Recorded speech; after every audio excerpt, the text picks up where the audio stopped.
Great employees matter. Greatness, excellence, motivation. Always be a gem.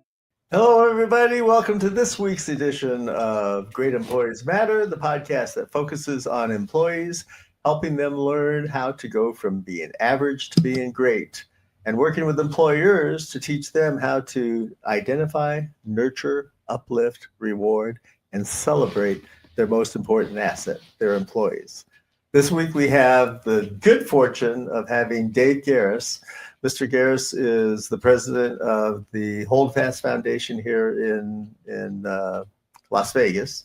We're going to learn a lot about his foundation and what they do for the community. And the good news is that we're hoping for great expansion over the near term. But we have spent some time with Dave in the past, not on Great Employees Matter, but helping out a guiding voice in one of their podcasts. So this is going to be a great interview. We're going to have a lot of fun. And with that, let me turn over to Koby. Welcome, everybody. And as usual, thank you for joining us on Great Employees Matter, where we talk to people about their journeys and about their employee and employer experiences. So if you can please like, share, subscribe, and all of that good stuff that helps support our show, and we would love that. So with that, I want to dive right into it and welcome Mr. Dave Garris to the show. Welcome to the show, Dave. How are you today? Very good. Thank you for having me, guys. Yeah, no, it's a pleasure. We talked to you or got your story because of another client that we have was interviewing you, and we thought that you would be a great interview for our show. So we're just going to dive into it. So tell me a little bit about Dave Garris. Where are you from, Dave? So I'm originally from Cincinnati, Ohio, and I actually moved to Las Vegas back in '97. My father was originally LAPD, and then from LAPD in '92, he came over and joined Las Vegas Metropolitan Police Department. So I would say I followed my father's footsteps shortly about a year later after arriving.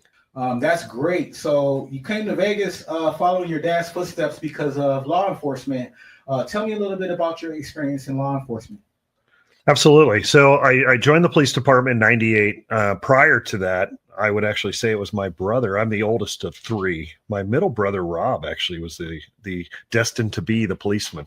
I was a mechanic, ironically, for Ford back in Cincinnati. And I would say it was probably right around 96 or so. I had the opportunity to, my dad and I were hanging out, we were talking, and at that time he offered me an opportunity. He offered me the opportunity to, one, come out and try something new. And I'll tell you, that's probably one of the best things I ever did. You know, I love Cincinnati. I love to visit. I apologize for not visiting enough, but I would definitely tell you that having the opportunity to move to Las Vegas, not necessarily Vegas in particular, but the fact that I was able to leave the state that I grew up in, mm-hmm. and then have that exposure, I would highly recommend that for anybody, because whether you go back later on, that's fine, but at least have the opportunity to move or go and try something new so that you value where you're at. Okay, I love that. So I want to switch gears a little bit and go into just your employment as a police officer, which is, being a police officer is probably a really structured environment, lots of rules and things like that. So as an employee, tell me about your experience there and what helped you even develop the idea of branching out on your own. Certainly. That's a great question. And what I like to tell folks is after joining the police department, I certainly wasn't as disciplined as what would be what you need to be that. So going into the academy and learning the structure, and then ultimately just, the protocols and everything that are necessary to not only make me safe in what I do, but ultimately be able to bring the necessary resources and information to the folks in the field. Throughout my profession, I went from being, of course, a new officer to a training officer. I trained new officers in the field.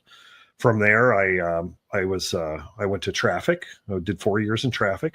I was only on the motorcycle for a short time, but I was given the opportunity while I was there to do parts of traffic that weren't typically available to everybody. I ran an unmarked patrol unit as a uniformed officer, so I focused on reckless operations and reckless and danger style, different enforcement. I went from there. I ended up going over to. I worked as a detective. I actually worked with my father as a partnership. Wow, it was awesome. very cool, very cool. He wasn't of senior rankings. That's which allowed for that to happen. Yeah. Had he been a supervisor or myself, that wouldn't have been the case. But so I got to work with him. We worked on a unit. It was a specialized unit. It's called Robbery Tracking Unit. That's a story for a whole nother day. That was a hell of an adventure. I was in the helicopter. I was a tactical flight officer with an amazing team up there. And I had never been in a helicopter before. So that was very cool. And then my last exposure was the Strip. Everybody always said, were you ever on cops? And did you ever ride bikes on the Strip and all that? And I said, well, I better go do it so I can say I did. So I did that. So I like to jokingly say I did almost all the positions in the police department except for the K-9. And I jokingly say I didn't do it because I didn't want hair all over my uniform. Oh, that's funny, man. So talking to you and listening to your story, you've served people that often go unseen, right? And a lot of employees feel unseen at their jobs. How can leaders make their teams feel valued, supported, and recognized? Well, I like the fact you asked that question. One of the things that was happening a lot in the earlier stages of law enforcement when I was there was we were still doing a lot of focusing on team building and taking that time. We would spend, it was a 40-hour shift. You'd work, or 40 hours completed a shift. That would be, let's just say on a random Monday through Thursday. And every other week we had a day designated to training. And that training was to keep our certifications up and stuff like that. But the part that I found the most valuable was I was interacting with other officers from the same squad. And even though I'd go to calls for service with them and all that, I didn't really have a personal relationship with them. Not that I need to know their dog's name or anything of that nature, but it definitely helped to have an understanding of what is his strengths and weaknesses or her strengths and weaknesses. I'm a lot more focused on resource and communication, whereas another officer may be more focused on just, say traffic, for example. Maybe that's their claim to fame, but you never know the story behind that. Maybe they were really focused on traffic or accident-based investigations because of something happened within their own family, whether it be or what they've seen. Whether it be an accident or maybe a DUI or something of that nature. So by having that time, that personal time where we would go together as a squad and we'd have lunch, we'd have breakfast. And I mean, it's an hour out of your day. And everybody's like, well, what are the cops doing all day? Well, the reality of it is if you don't have good, sound people, then you don't have a good organization. Same thing with a business. If everybody's in a cubicle and they're hiding from each other and the only thing you're going to hear is, oh, it's just another Monday. Well, you're not really getting the maximum out of those folks. Oh man, I love this. I love this because it makes me want to ask, like trust is a big deal. As a police officer, trust is a huge deal. And without trust, officers can't function. Employees aren't much different. So what's your best advice that can help build trust inside of a team? And you kind of talked about it a little bit right now, but what how would you approach that question? I love the way you asked that question. As soon as you said it, all the hair stood up on the back of my neck. And I say that because I have been in those situations. I've seen the things that you can't unsee. And we're going to talk a lot about that in the future here. I know that.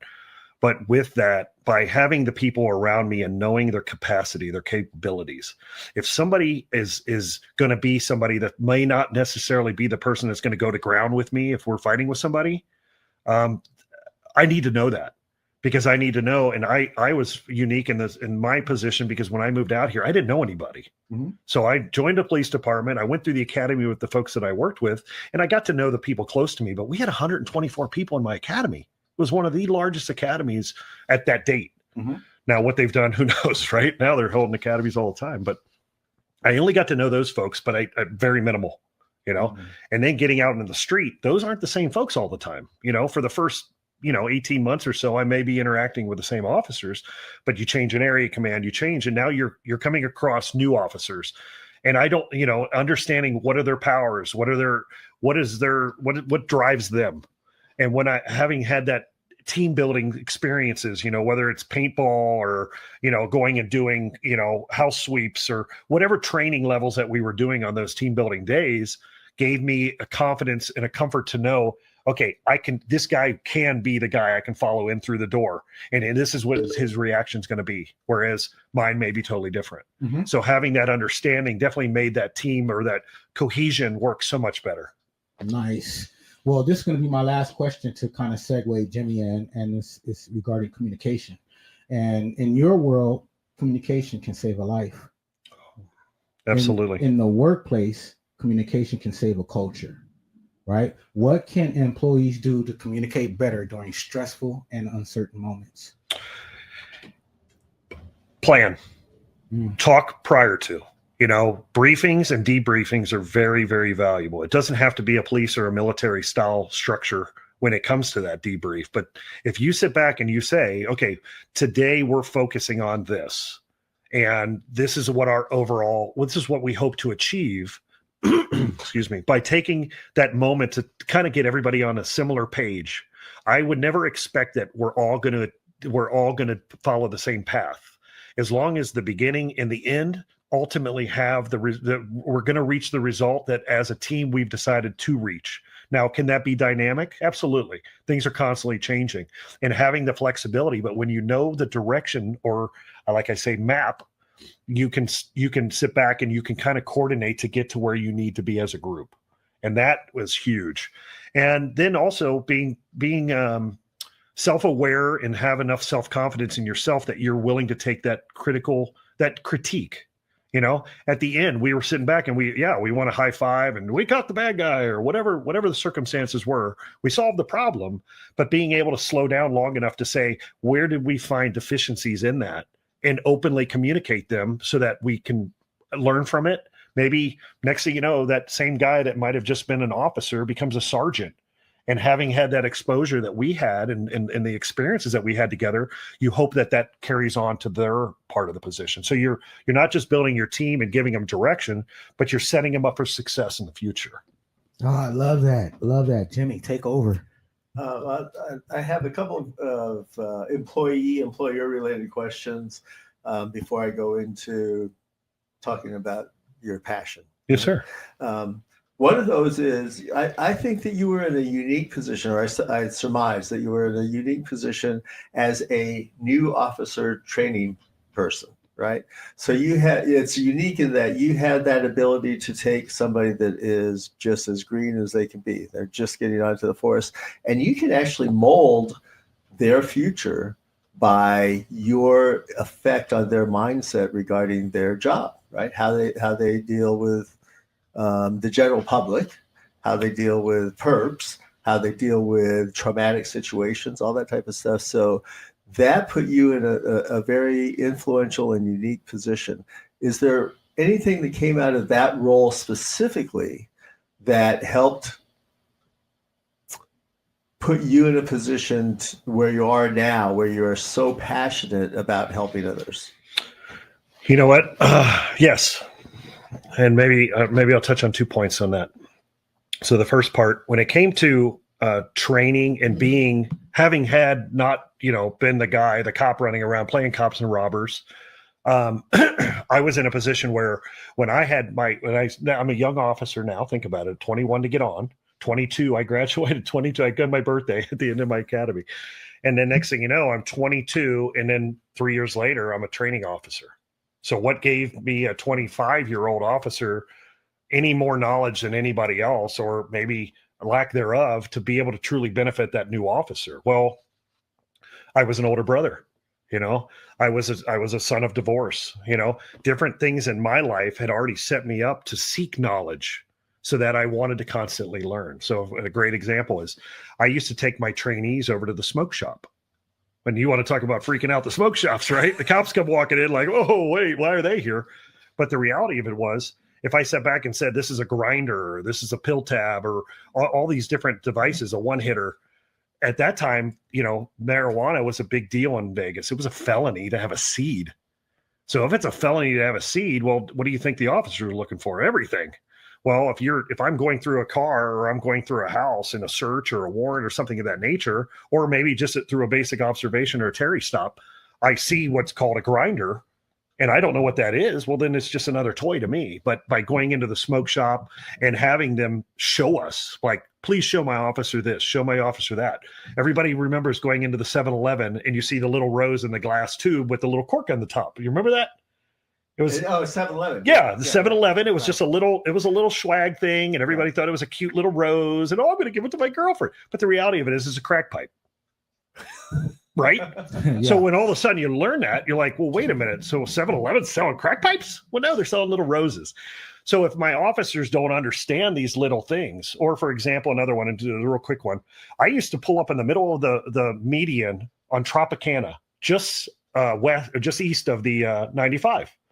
And I'd stand and we'd go and we'd stand in front of the police car, and we'd watch cars coming at us. And I would say, give me the violations as we go. So, of course, if you know the violations, you would know, okay, no front plate. If you don't have a broken windshield, something hanging from your rear, tinted windows. But you see what I'm doing is I'm teaching them to observe, to take in the information. Like, is that person wearing a seatbelt? Because I can't stop you for not wearing a seatbelt, but I can cite you for another violation that leads to the seatbelt. You see what I mean? So you're building that knowledge so that later on, that young officer who in the academy just knows, oh, okay, I'm going to do a car stop, and this is the protocol, or I'm going to a domestic violence call, and this is the protocol that we do. It's a heck of a lot more dynamic than that. It's constantly changing, unless everybody's gone. You have to come in there and you have to understand what is the structure that you're looking for to determine, did you in fact have a crime? And if you didn't have a crime, or you did have a crime, what is the next move? So in a situation where maybe I don't have a crime, but there's certainly where maybe we're borderline on a domestic violence, where the next couple hours could become more volatile. Those are the moments in time where, as an officer, I would stick around and say, let's talk. Let's identify, and I like to identify, especially over my years with domestic violence, 3 key components. You have communication, you have finances, and you have intimacy. And if you shut any one of those key points off, you now have a challenge within that relationship. So in a relationship with a male and a female, I'm going to be frustrated about the lack of communication between both parties. I can always go to the bar and go to the work or go to whatever and talk to another guy and say, I'm pissed off. I don't make enough money. My family spends it all, blah, blah, blah. But when I go home and say the same thing, it doesn't work. It doesn't come out that way, which ultimately is going to shut her down. And if it shuts it down, well, there goes the intimacy aspect. And it's not just about the nitty gritty, it's about the whole component. And then having the ability to identify the lack of communication within that fold. You have to understand, and if you don't know how to talk to each other, then take the time to learn how to talk to each other, because it's easy to fall in love. We fall in love, and next thing you know, we're having babies. But remember, at the beginning when you were in love, you had all the fun ideas. Yeah. And I don't mean skinny dipping. I'm talking about sitting back and saying, we want to go do this together, whether it's sailing the world or traveling and doing all those fun things. And then what happens? We get into the family mode. And that's value. That's where we value what we're doing. So if you wanted the secret of life, it's very simple. Have kids, be around them, love on them, and do those things. But communicate so that when you see that child later on and they're 25 to 30 and they've got young kids and they're coming back visiting grandpa, who's the policeman, but the reality of it is it's I see myself in my kids. And I see that growth, and that's the eternal happiness in addition to God. Sitting back and having that communication level, keeping it open and going back to what the roots of the relationship were. And I want to interject and go back and get out of the flow a little bit here because it's Jimmy's time. But you said something that I think was pretty incredible. You said that you got into the police department at a young age, but by 25, you were already in leadership. And you were saying that you were telling me all the things that the reasons why you think that happened. And I just wanted to say one word because it's in my new book. It's called willingness, period. That's what you had. You had the willingness to do it. And I think that's what stops a lot of people from going one place or the other, is because they're just not willing to. Well said. Jimmy? A comment, you made me chuckle because when you talked about the grinder at USC, there was a local restaurant, a breakfast basically called the Grinder. And that's the first thing I thought about. And then when you started to describe the Grinder, I'm trying to figure out what it is. I don't So think I really understand. So if we were back in the time you're referring to, I'm assuming that was probably grinding coffee, right? So typically what it is it's a separator. So you would take a bud, and with that bud you would stem it, get the stems out, and then you would get the seeds out. I hope I'm not educating everything. I guess it's okay now, right? Recipe out to everybody. But by taking the leaves and taking the bud and using that grinder, that's what breaks it down to where you can do the next aspect of it. But that's not something I would have known, growing up. And so I get into the job, and next thing you know, I'm driving around and I'm stopping people, and I've got another officer comes over and is like, "Are you idiot? Did you not see this? Like, you didn't know they had drugs in the car?" And I'm like, "Well, how the hell would I know? I didn't go to school for drugs." Right. Or I don't do drugs. Right. Or I haven't been there. Let me ask a little bit more about your background then. You came out, relatively young, but you still had the Midwest roots in you. Yes. Right?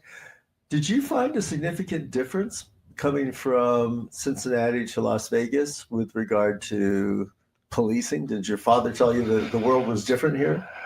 Well, unfortunately, based on the relationship up to that point, of course, the challenges that come, I'm in Ohio and he's in California. So communication wise and spending time and all that, life was just very dynamic. So it wasn't necessarily a conversation I had because I didn't seek that desire to be an officer. Right. But I did observe officers, of course, because that was a root thought. So when I would watch an officer in Ohio, for example, like Hamilton Township or Warren County, those are sheriff's agencies. And a sheriff agency compared to municipal agencies, compared to your state agencies, and most of your state incorporating the troopers. I don't want to separate them, but you do have agents like Ohio Highway Patrol that's focused solely on accidents and stuff like that. And then, of course, their governmental task. Whereas now when I moved to Nevada, NHP focused on the highways.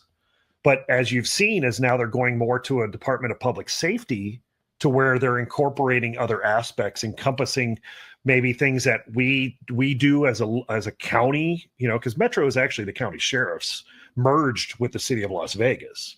That relationship in 75, or 73, 75, please excuse me. But when that relationship established, it changed the role of that local municipality and also the sheriff's office, which made us ultimately the biggest monster in Southern Nevada for Clark County. So with that relationship, that's very different than what I'm accustomed to in Ohio. I'm used to Warren County Sheriff, and all of a sudden I'm in Hamilton Township, and then I'm in city of Las Vegas or city of Cincinnati with the municipality. So I didn't understand the transitionals when I first came out here. I thought it was like, wow, they just said, forget it, put everybody together like Wild Wild West, right?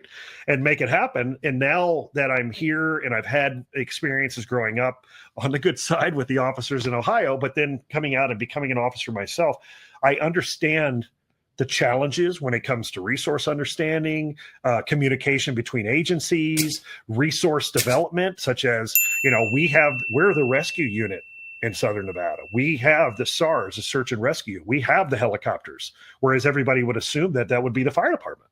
They're the ones scaling down the link. Right. Talk about, I don't want to be on top of that thing.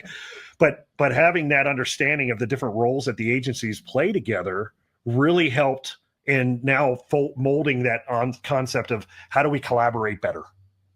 Yeah. Well, I have one more question, but before I get to that, I would like to give a shout out to your father for being a decorated, in fact, a highly decorated police officer in Los Angeles. So having lived there for 40 years, thank you for that. Today's show is brought to you by the Podcast Excellence Academy community.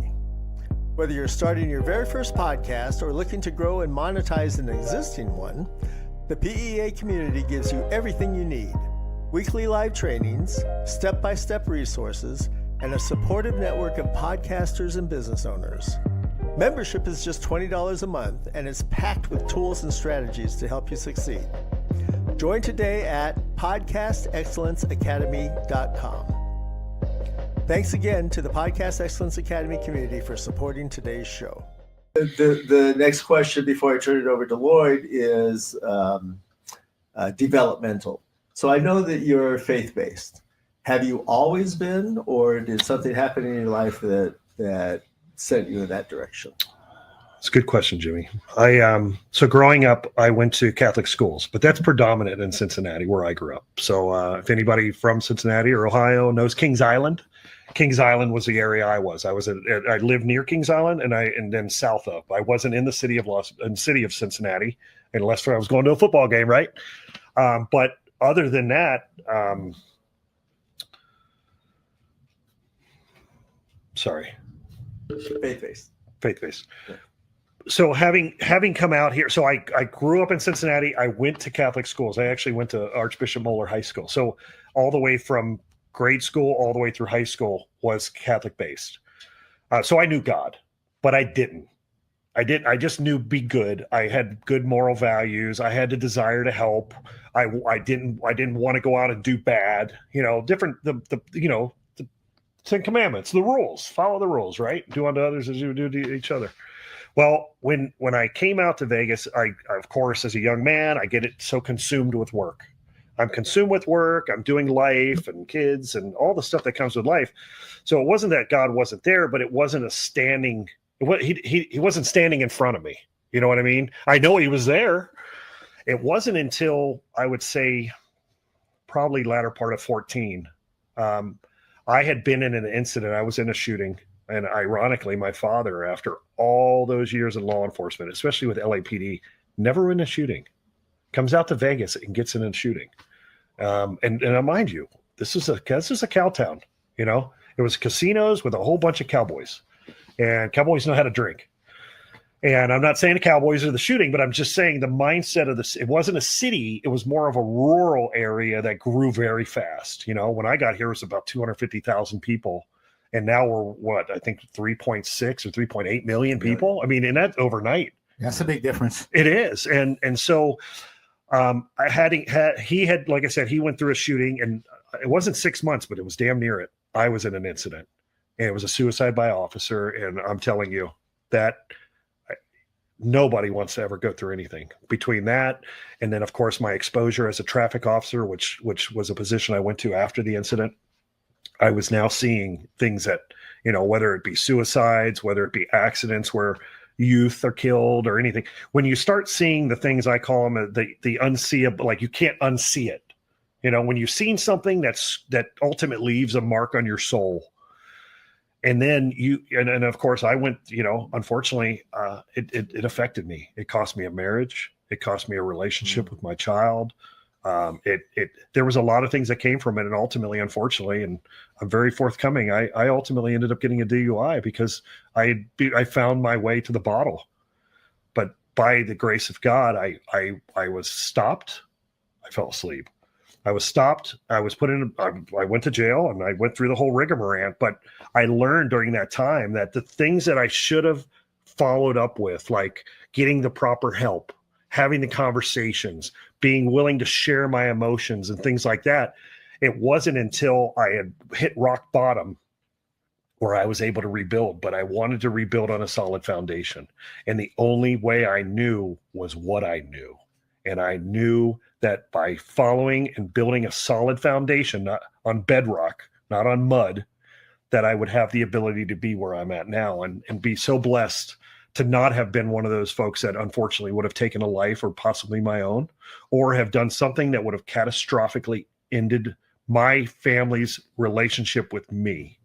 I cannot be a pivotal point of anybody's life if I don't have a good moral compass.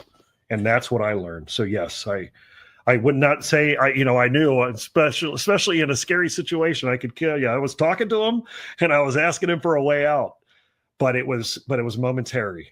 And now I'm in a position where as a almost 50-year-old man this next month, but I feel that I'm on such a better path.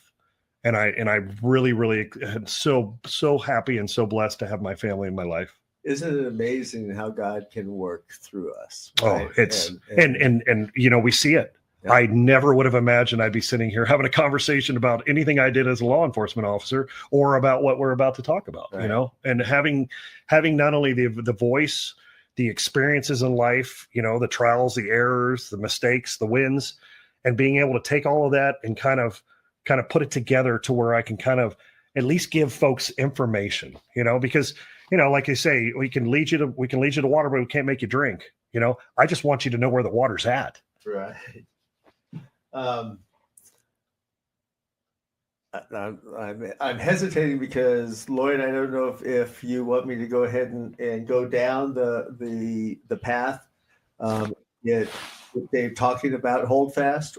Dave, I wanted to follow up with one of the things that you were talking about, and I'm going to start off with giving you my personal opinion, and then I would love to hear you comment on it. I believe that the problem is that we ask our police officers to do too much. We ask them to be psychiatrists. We ask them to be hostage negotiators. We ask them to be able to communicate. We ask them to do all these things. And notably, I know Colorado had a program where they would send out some mental health professionals instead of the cops. And so the mental health professionals would go out and they'd be able to talk the guy down. Whereas when a police officer shows up, he's already in uniform and he's got a gun. And so even before he opens his mouth, sometimes the situation is escalated. And I just think we ask him to do too much. We have the sheriffs here running the jails for the first, it originally was for 7 years. If you were an LA County sheriff, you had to go work in the jail system for your first 7 years. I understand they've now cut it down to 3. And so I'd just like your thoughts on that, and especially with one who's been interacting so much with the homeless community and the mental health problems that are there. Absolutely. No, that's a great point. And it was interesting that you say that, because when I heard sheriff's department, especially when my dad was talking to me about it, I was like, I don't want to be in jail. Like I'm a 21-year-old guy. Why would I want to go be a jailer? It's not my character. I'm an outside, keep on moving kind of guy. And the same thing. There's a reason why I don't do computers. I'm not very tech savvy. I've got a lot of friends that are, thank God. But down to your point about wearing too many hats, we have put our officers in a position where they are wearing a lot of hats. I think our biggest challenge is, how do we make it to where they understand which hat to have on? So if I go out and I'm doing traffic enforcement, the expectation is that by the time I'm done with the day that I've written a lot of tickets, right? But is that really what the mission was? The mission is about me being out there as exposure to remind. And I'll tell you, I learned this actually, and not that I didn't learn it through the job, but I can see it very evidently when I go out to the lake. I'm a volunteer at the lake, and I run volunteer boats. So I go out there, and the concept is that I'm out there if anybody needs assistance, but more importantly, we're a presence. So I go out in the morning. A lot of the volunteers, of course, are older than me because it's a volunteer program, right? So I'm probably one of the younger there. But what I've identified is that by me going out earlier in the morning, as I do, maybe 7, 8, 9, but I'm out there when people are launching their boats, people are out or interacting. But that's also the same time when you're loading up. And when you're loading up and your mission is to go out there and see how drunk you can get before the sun goes down, well, then you're putting yourself in a position that when you come back, it doesn't matter if you're a captain or not. It's your boat and you're in charge, and those folks are on that boat with you. And if anybody gets hurt, it's all coming back on the captain. So if I'm there and I'm just saying hi, or maybe I'm helping you launch your boat because you're doing it terrible, but by me being there, that sheer presence automatically sets the tone for the day. Not in a negative way, but it reminds folks that, hey, it's not just Disneyland, right? It's sitting back and saying, so if I were to sit back and say, how could I help officers understand what their true role is? It would be stepping back and understanding what the resources out there that are available. So if I say you're going to go to domestic violence, and when you get there, you find out who hit who, and did you hit him? He hit you? No calls when you do. Or, oh, he did hit you. Okay, he's going to jail. Well, back in the beginning, everybody went to jail. It was like, okay, well, if I don't take somebody, or if I don't solve this problem, either I'm coming back or my partner's coming back. And trust me, I'm going to hear about it. We call it the Band-Aid, and the Band-Aid fell off. So instead of having that concept of you're going to go out there and you're going to make a decision and that person's going to go to jail and it's going to solve itself. Well, it's not going to solve itself, because if it solved itself, then why do they have 9 of them? Right? Why do we have to have on your third, it's going to be a felony, you know what I mean? Or strangulation and all that. Why don't we sit back and start incorporating things that I know as an officer now? And this is the sad part. I'm retired. I know them now. I didn't know them at the beginning of my profession, of all the resources that are truly available to folks. And that's exactly why we're here today. It's sitting back and saying, how do we not only empower our officers, but how do we empower our community to understand that there are people that are already doing these services? It's how do we get that information to you?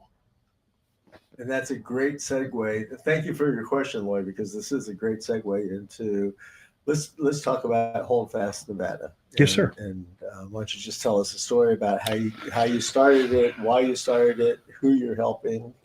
Absolutely. So on the helping side, I'd like to start that out. So I just identify, because a lot of times as I paint the picture, it's easier to paint it from a homeless perspective. But the whole concept behind HoldFast is to help people map their way out of rock bottom and get back on track. And what do I mean by that? Is by creating a map, we don't have to start at any one particular spot. You start where you need to start, and you go from there to achieve your goal, whatever that may be.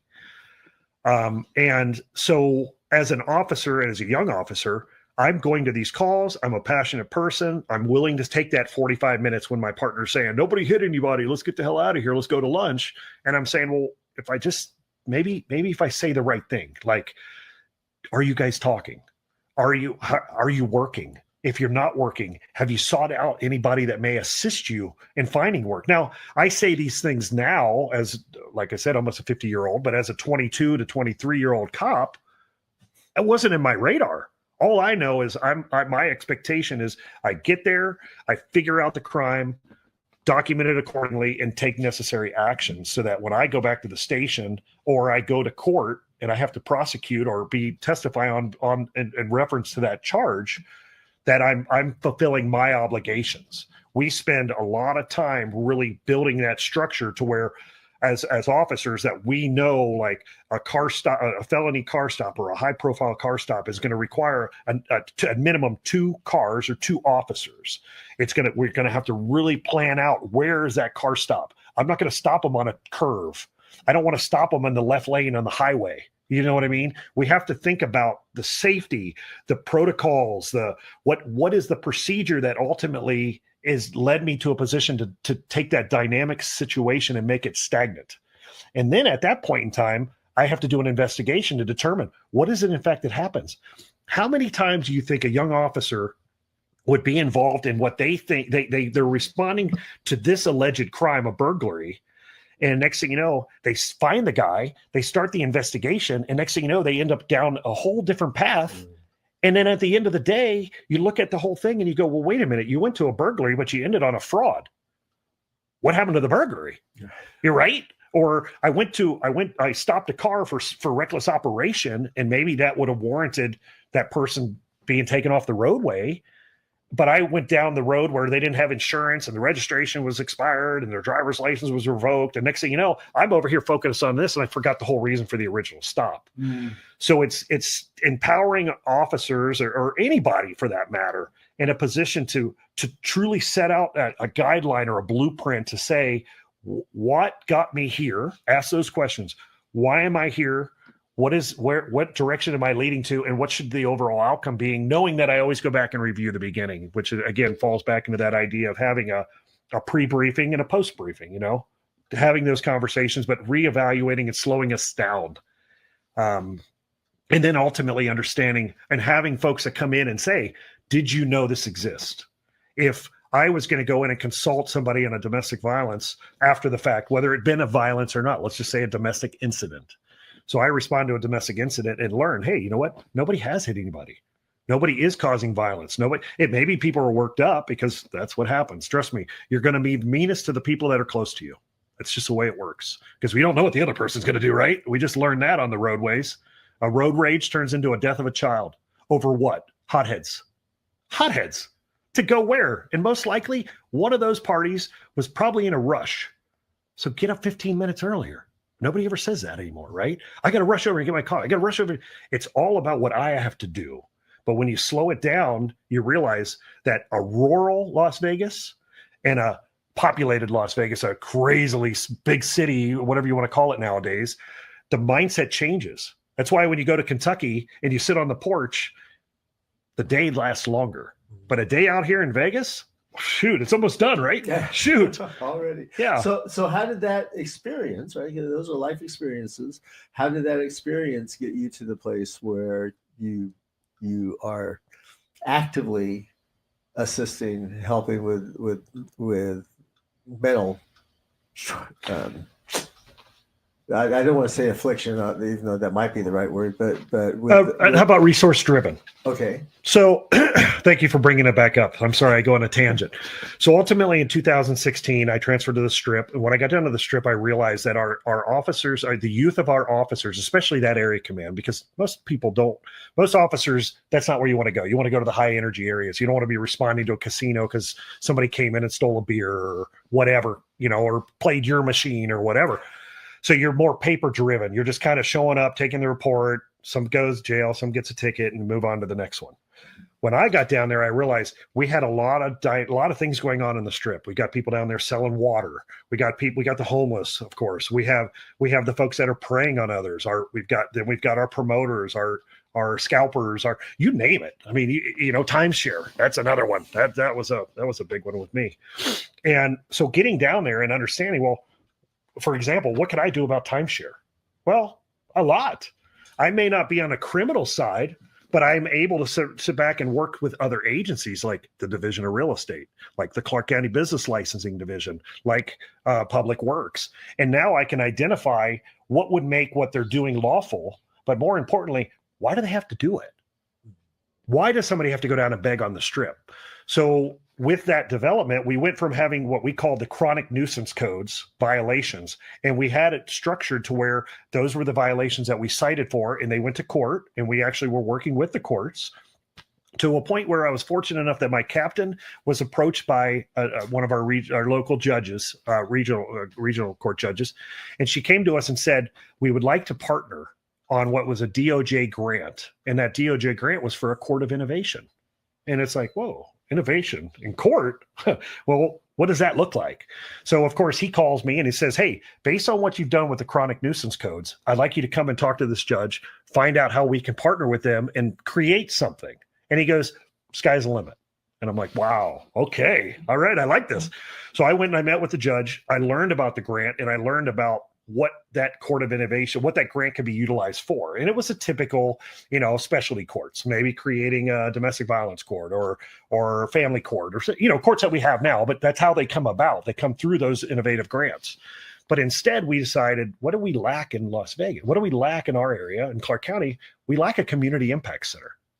Mm-hmm. And that impact center with a court component was exactly what we developed. So the partnership led to, we took what we had and did an assessment on the officer side and said, okay, we have these chronic nuisance codes. Let's go back and identify what is that chronic nuisance and how can that chronic nuisance actually be a quality of life based offense. For example, you go into Walgreens and steal sushi. People don't do that, but guess what? People do on the Strip. Why do they do that? Well, one, it's accessible. It's easy access. It's in a fridge. You can slip it in a shirt and you're out the door. But more importantly, they're doing it because they need food. Now, is that the same person that's turned around and begged all day or somebody handed them a joint and a beer and just contributed to it? Well, yes. So now you're adding in another component. Well, those seeking something are going to find it. How do you take that person and start understanding them better? And instead of just throwing them in jail and saying, see you in 90 days, what we did was that person would be cited, but on other days. So it wasn't just Judge Dredd. It was, I would come out with teams on Tuesdays, and it was like Help Us Southern Nevada would come with us. We had US Vets came out with us, different groups. And we would go where we were reported by other officers or businesses would tell us, we've got a large amount of folks living in the wash just off of Koval. So on Tuesday, I would show up there and I would take that team there and we would go and we would talk to them. And I may be more of in the background, just kind of watching, overwatch, just making sure everybody's safe. But they have the opportunity to talk with that person. And now they're talking with, they're identifying what that person's needs are. And maybe we come and see them 2-3 Tuesdays. But maybe one day the officers show up and unfortunately they do have to cite you because you're unlawfully trespassing. You're in an area that is deemed to be a high risk. I wouldn't want to be in a tunnel right now with the rains that have been coming around, because you're going to find yourself at Lake Mead real quick. And then, like I said, with the site, if somebody is willing to take our services immediately, we would facilitate that, whether it be me putting you in the back of the car. And I know it wasn't the favorite place, but I could get you where you needed to go. If not, our partners would have that means to get you where you need to go, so we can start that conversation. But let's say it does go to a citation. So now you are cited for that violation. But unlike all the other the citations, this citation goes to a particular court. And that particular court is geared towards misdemeanor-based quality of life offenses. Going in and citing a prostitute for prostitution is very challenging, especially as a uniformed officer. But I can cite you for trespass all day long. And these casinos know it. So what do? We partner with them. They would go, their officers would go out. They'd round up the girls of the night. They'd bring them into the office. We'd come in and we'd cite them. But we were citing them to a particular court. Same judge. When the same judge sees it, you can hold people accountable. But if you just get a ticket for trespass here and a trespass there and a trespass, by the time you're done, you got 90 citations and you're seeing how many judges, and every time you're getting credit for time served. That's your generic citation. But by having a judge that is seeing those particular violations, and under the grant, we had what was called an encatchment zone. So it was Sahara to Russell, basically 15 over to Koval. So any violation within that corridor met the needs, that met the criteria of a quality of life-based offense, you would go to our court. And the amazing part is, when you came to the court, you didn't just go straight to the judge. You were vetted. You had the opportunity to talk to trained professionals hired through the courts that were allowed to ask the questions we weren't allowed to ask, the HIPAA stuff and stuff like that, and then then we sat back as a team. Now, mind you, that's myself, that's the coordinator, that's the DA, and that's the defense attorney, would sit back and say, what services does these people need to help them get to the next step? And then what would happen is the defense attorney would go and say, you have every right to say, I'm not guilty. You can fight it to high hell, whatever you want to do. But the reality of it is, we want to present you, the county's presenting you an option of, if you seek, and maybe it's the first 2-3 times, go and talk to Help Us Southern Nevada, learn about what they do. Go talk to Crossroads or the Care Complex or any of these different partners, whoever would best fit that need, and talk to them and see what they have to offer you. And then come back and report it to the judge. And unlike a typical judge, she doesn't sit above everybody. She sat plain level eye line of sight, if anything, looking up, and said, what did you think about that? What did you learn about that? What would you like to come from that? And when they'd sit back and say, I'm interested in the Care Complex, for example, or I'm interested in this program, and we'd say, okay, cool, let's enroll you in that program. And the county would take the steps to make that happen. And that's how we were able to do it, by having community partners. I didn't know any of these people existed until I had that one day that a judge came in and said, let's do something different. Because if you think about it on another aspect, let's say you put somebody that wasn't with my heart or my beliefs or my mindset, and they came in and said, Captain, right after that judge leaves, you know what they just did? They created Judge Dredd. Because now I can go out and I can write, and I know I'm going to get enforcement and I'm going to get an arrest. But that's not going to solve anything. All we're going to do is push the value or cost of what it costs to house somebody. And to give you an idea, I'm hearing from the judges, they're saying we're looking at anywhere from $200 a day to house somebody. But we don't just house people in jail. We house people in halfway houses and programs and all that. So when you think, oh, well, just get rid of the jail and it won't cost $200 a day. Well, folks go somewhere to get the help they need. So by partnering and working in a collaborative connection, we can create a path or a map that helps people find their way out of rock bottom. And that's why I say, whether it be somebody as simple as the models that I've given you with the homelessness, or what about that 19-year-old young man on the RTC bus that's going wherever he's going, and I turn around and I slap a sticker in front that says HoldFast Nevada, that says, need help? And all of a sudden he sits there and, out of sheer boredom, tell me you wouldn't scan that. You scan it, and all of a sudden the first question is, do you need to talk to somebody? Because I have never, in my time on this earth, almost 50 years, have ever heard the amount of conversations that people are having about how close or thoughts of suicide. When did we lose our direction to the point where we're willing to take ourselves out? Because remember, suicide doesn't just affect you. It affects everybody. And if you really go back and know anybody that's had suicide in their family, I guarantee you the risk factor is so much greater. You will repeat. History does repeat itself. You have to break the chain. And the only way you're going to break the chain is by having conversations like we're having right now. And that's exactly what I think my purpose on this earth is to get people talking, whether you like what I say or not. The idea is, please just be willing to seek help, be willing to give help, and be willing to be help, whatever that looks like, and that's where HoldFast came from. So that was our court program. Our success rate from 2016 to 2020 was off the chart. And if you ever went down to the strip between that time frame, please reach out to the regional justice courts and our sheriff and say what they were doing worked. Because the day they closed the strip, I remember sitting in my Tahoe watching them. And I know I didn't have the Explorer, I had the Tahoe. So I was a big guy. But I watched them board doors that didn't have locks. When you see them shut down the strip and all of a sudden the only people down there are skateboarders, because even the homeless left, nobody's feeding them. Everybody left. And I sat back and I go, wow, we've reached a point where we now coming through COVID, we look at the lack of communication. People are scared of each other. We're so scared of each other that we can't see past fear. So fast forward, I went back and I checked in on the courts in 23. So 3 years without me, 3 years without the police department's day-to-day intertwine with the courts to keep that program successful. But because of the collaboration grant that we wrote it in such a manner that no one party could consume the grant. It took all of us collaboratively to keep on the path. Now we're in a position where we're rebuilding those relationships. And that's what I pray that this conversation reaches the ears of the folks that need to hear it. But if we can get back to that original model, we can not only continue to help those folks that are going through the judicial program, courts, whatever that looks like, but then we can also take this same model and make it available to the whole community.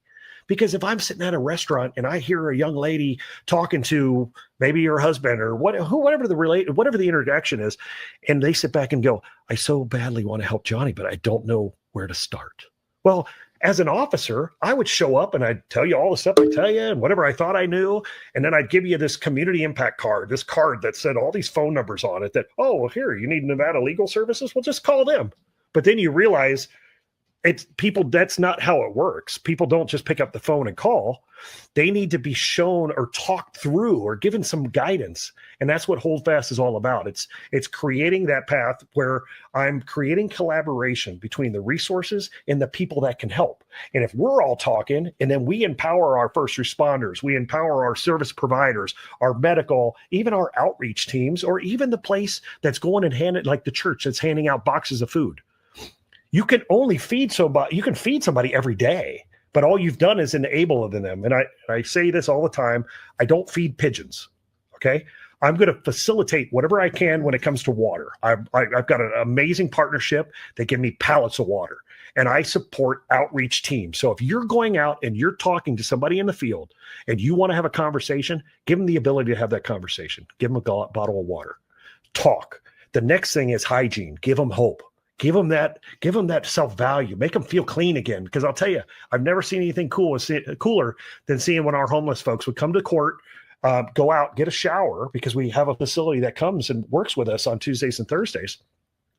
And then they come out and all of a sudden they feel good, they look good, and they want to talk. And when they start talking to the judge and the judge is like, you look great. And the rest of the room's like, yeah, you do. And it's great. They clap in and all that. I highly recommend anybody who would love to come down and see what we do. We do it on Tuesday, courts on Tuesdays at 1:00.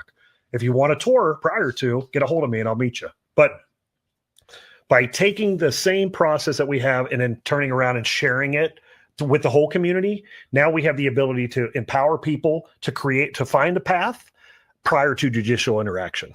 Well, thank you for that, Dave. Absolutely. Lloyd, I'm sorry to have jumped on your toes there. No worries. I was just going to comment to something he said that I wholeheartedly agree on, and that is suicide is contagious. I've said it many, many times before, especially in the schools. If somebody in the class commits suicide, you have to watch out for the other classmates. And if you know somebody in your circle who has committed suicide, then you have to watch out for the others. And Dave, I'm sure you saw a lot of that. Unfortunately, I saw it as an officer have responding, and then on top of it, I've since retirement. I know 11 officers particular that have committed suicide. That not directly friends but people. I mean, it's a brotherhood, right? Whether it be over finances, whether it be over health, whether it be over PTSD. We lost an amazing man. I constantly, if you remember as a kid, you had the remote control policeman on the motorcycle bike. Remember the little plastic guy? Just rigid, glasses and everything. I know that cop. He was a great man. His name was, we always got his nickname was Smitty. He, in retirement, committed suicide. He reached out for help. And he didn't get it because it wasn't that he sought it and they said, we can help you, but you're about 2 weeks out. And of course, within that 2 weeks, we lost him. I knew him. He was in my dad's academy, by the way. Beautiful wife, beautiful family. Traffic cop his whole career, retired. You can't tell me it was money. Traffic cops make good money. Overtime is great. But when you take a man like him, who I'm sitting back saying, that's what I consider to be the model looking policeman, blah, blah, blah, whether I hope he was always good, but nevertheless, he was an amazing man. And he took his life because he reached for services and he didn't get them. So if it's happening within our own agency or within our own profession, imagine how much simpler it is to happen out in the community. So there's an amazing man, Tom Wagner. He was my brother's sergeant in retirement. Schmitty was one of his best friends, and he established a 3630, which is his P-number, 3630 Foundation. And it was to directly fund resources so that officers like that would have somebody immediately to contact with. And what I'd like to do is take his same model. I'd like to work with the veterans, and I'd like to create that additional phone line. And I know those phone lines are out there, but what we need to do is we need to differentiate. We need to say, 988 for suicide. And if somebody's got it and it's in your mind, reach out and let's talk. And if you're not getting what you need from that line, call another line or call HoldFast and let's try. I'll talk to you. I'll try. But I'll tell you, on the other end of it, being able to address the needs of our soldiers, our policemen, our first responders, and even our nurses and medical staffs, people that have seen the things you can't erase. Those are the people that they need to talk to, people like myself who've seen that too, and the challenges. Because I told you, I damn near ruined my life. And I wasn't driving the ship. I lost the ability to be the captain in that boat in my own world.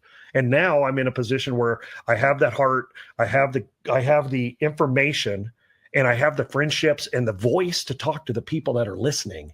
And the more that we do this, the more we can grow, and we can at least work towards a solution. Well, I applaud you for your passion, for your heart, for what you guys do.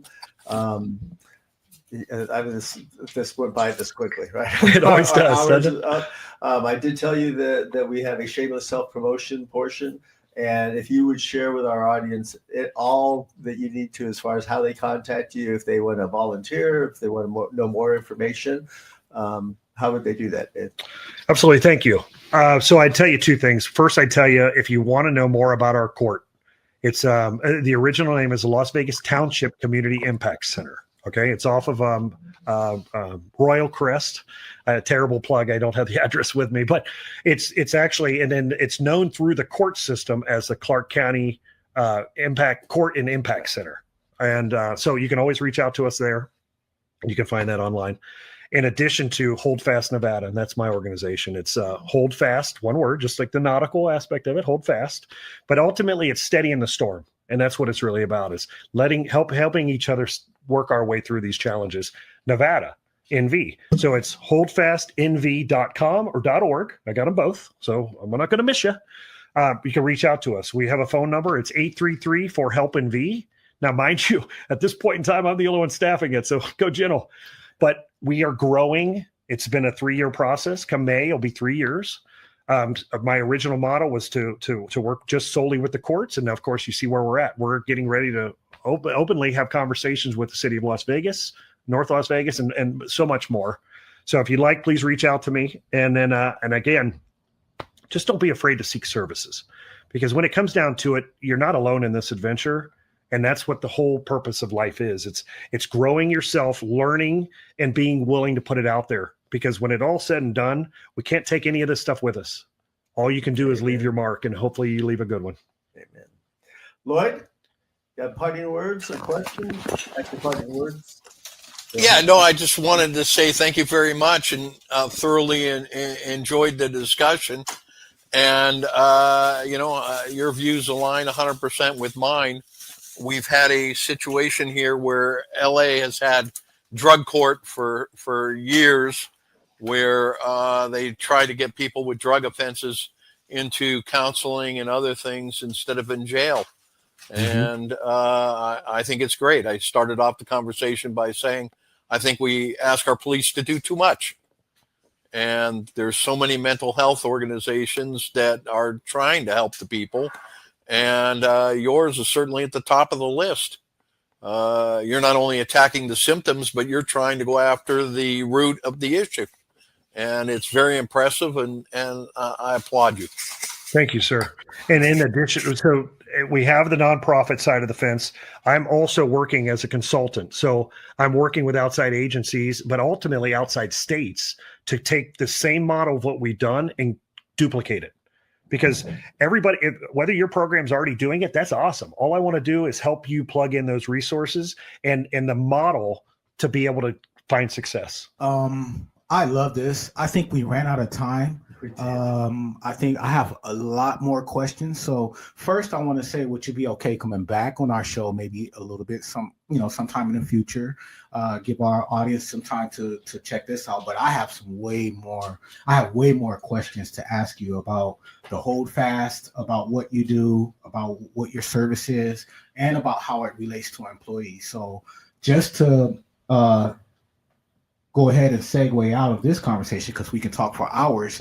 Can you leave us with one thing with employees or employers, because we talk to employers too, that they can do to help their environments? Because I think you have a wealth of knowledge across the board because of your experience in dealing with people and helping. What advice would you give any employer or an employee just to close the show?